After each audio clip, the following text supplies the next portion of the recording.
Assalamualaikum warahmatullahi wabarakatuh.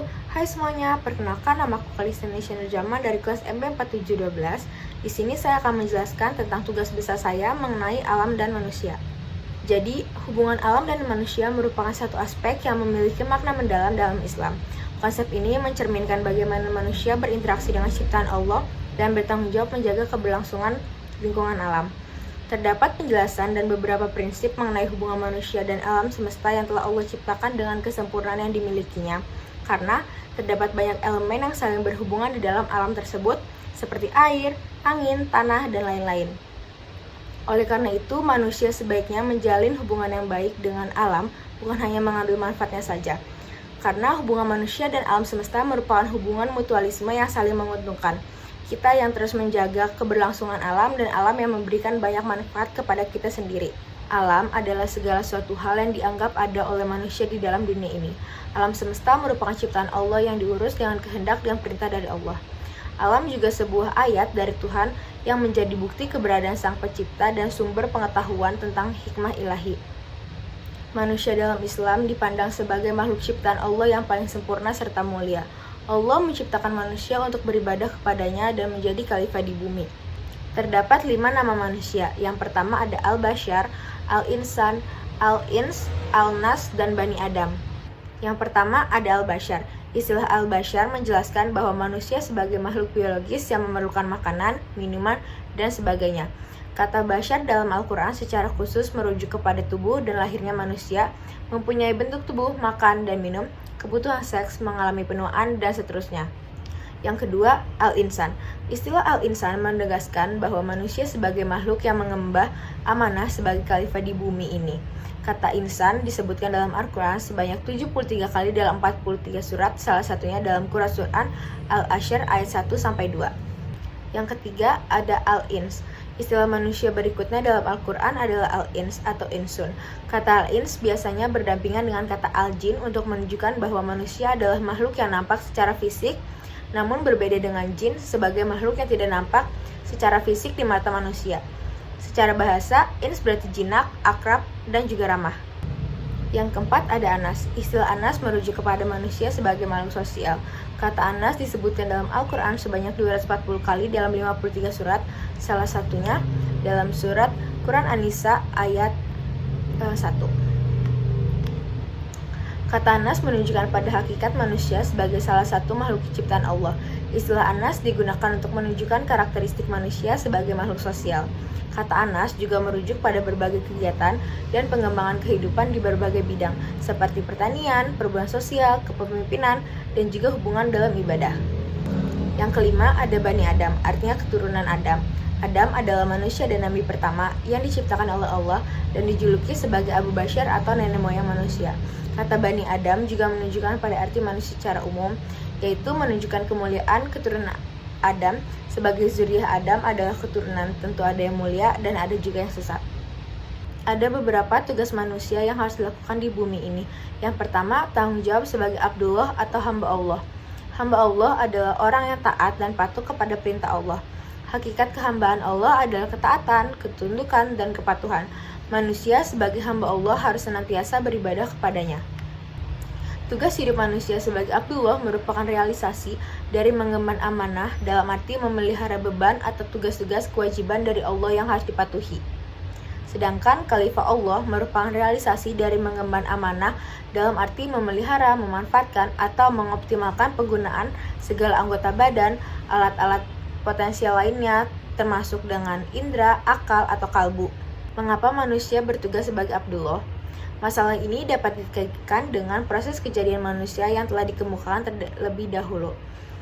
Jadi dapat dipahami bahwa pada dasarnya manusia terdiri dari 2 substansi, yaitu jasad atau materi dan roh atau imateri.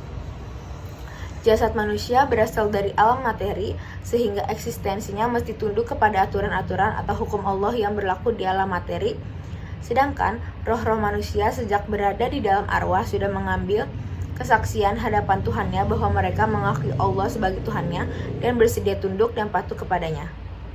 Karena itulah manusia harus konsisten terhadap eksistensi dirinya, maka salah satu tugas hidup yang harus dilaksanakannya adalah Abdullah, atau hamba Allah yang senantiasa tunduk dan patuh kepada aturan dan kehendaknya serta hanya mengabdi kepadanya.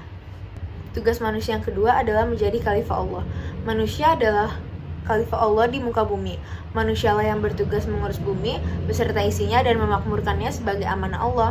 Sebagai penguasa bumi, manusia berkewajiban membudayakan alam semesta ini guna hidup yang bahagia. Tugas manusia sebagai khalifah dapat difahami dalam firman Allah dalam Quran Surat Al-Baqarah ayat 30. Ingatlah ketika Tuhanmu berfirman kepada para malaikat, sesungguhnya aku hendak menjadikan seorang khalifah di muka bumi. Mereka berkata, mengapa engkau hendak menjadikan khalifah di muka bumi itu orang yang akan membuat kerusakan padanya dan menumpahkan darah? Padahal kami senantiasa bertasbih dengan memuji engkau dan mensucikan engkau. Tuhan berfirman, sesungguhnya aku mengetahui apa yang kamu tidak ketahui.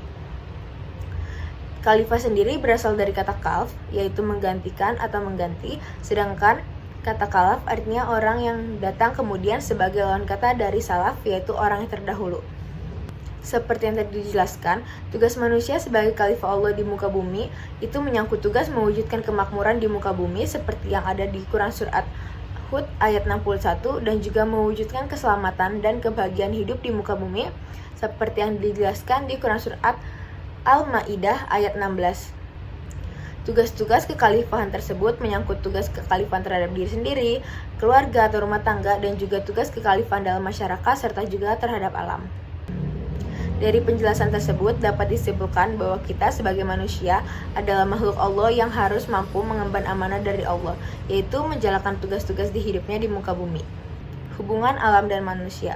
Konsep hubungan antar manusia dan alam ini dalam Islam memandang bumi sebagai tempat ujian bagi manusia yang telah diberikan keistimewaan sebagai khalifah yang menjaga, mengurus, serta memanfaatkan alam dengan baik dan seimbang. Islam mengajarkan pentingnya menjaga keseimbangan dan keberlanjutan lingkungan. Konsep khalifah mengajarkan manusia untuk tidak hanya mengambil manfaat namun juga bertanggung jawab atas ciptaan Allah.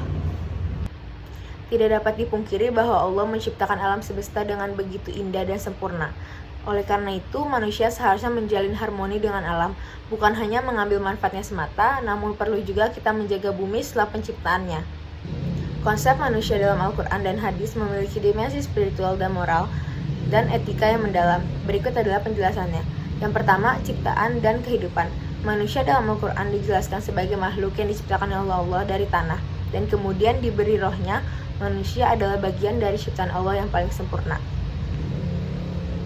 Yang kedua, khalifah di bumi. Manusia diangkat sebagai khalifah atau pengelola di bumi. Artinya manusia memiliki tanggung jawab untuk menjaga dan mengelola alam semesta sesuai dengan kehendak Allah. Yang ketiga, ujian dan tanggung jawab. Manusia diberi kebebasan berpikir dan memilih sehingga mereka memiliki tanggung jawab moral atas tindakan dan pilihannya. Kehidupan di dunia adalah ujian untuk di akhirat. Keseluruhan konsep manusia dalam Al-Quran dan hadis menggarisbawahi pentingnya hubungan vertikal dengan Allah dan hubungan horizontal dengan sesama manusia serta lingkungan. Manusia diharapkan untuk memanfaatkan potensinya dengan bijak, mempraktikkan etika dan moral, serta menjalani kehidupan yang sesuai dengan ajarannya demi kesejahteraan dunia dan akhirat. Hubungan antara manusia dan alam memandang bumi sebagai tempat peradaban, ujian, dan juga tanggung jawab. Manusia diberikan keistimewaan sebagai khalifah untuk menjaga dan memanfaatkan alam dengan seimbang. Al-Quran dan hadis memberikan panduan tentang menjaga lingkungan, seperti dalam Quran Surat Al-A'raf ayat 31, mengingatkan agar manusia tidak berlebihan, dan Quran Surat Al-An'am ayat 141 menunjukkan bagaimana Allah menciptakan segala sesuatu dengan keseimbangan. Rasulullah SAW juga mendorong menanam pohon dan tidak menyia-nyiakan sumber daya alam. Dalam pandangan Islam, hubungan antara alam dan manusia adalah perpaduan antara tanggung jawab agama dan etika lingkungan. Manusia sebagai khalifah memiliki tugas mulia untuk menjaga dan mengelola alam dengan bijak, dengan mematuhi aturan dan ajaran Allah. Di Al-Quran dan hadis, manusia dapat menjalin hubungan harmonis dengan alam semesta serta memastikan keberlanjutan lingkungan untuk generasi selanjutnya. Jadi kesimpulannya, dalam pandangan Islam, konsep hubungan alam dan manusia ini mengilhami peran manusia sebagai khalifah yang bertanggung jawab untuk merawat dan menjaga lingkungan. Al-Quran dan hadis juga memadu umat manusia tentang pentingnya menjaga keseimbangan antara manusia dan alam, menegaskan tanggung jawabnya terhadap ciptaan Tuhan.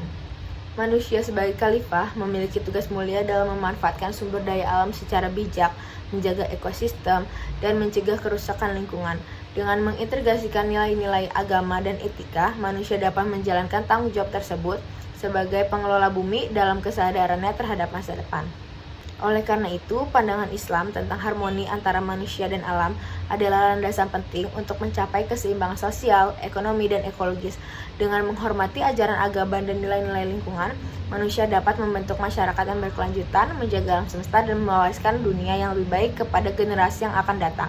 Dalam menjaga keseimbangan ekologi bukan hanya tugas moral, tetapi juga bagian integral dari ibadah dan tanggung jawab kita sebagai khalifah di bumi untuk memastikan bahwa manusia dan alam semesta hidup berdampingan dan harmoni seperti rahmat Allah. Sekian tugas besar saya tentang alam dan manusia, kurang lebihnya mohon maaf. Wassalamualaikum warahmatullahi wabarakatuh.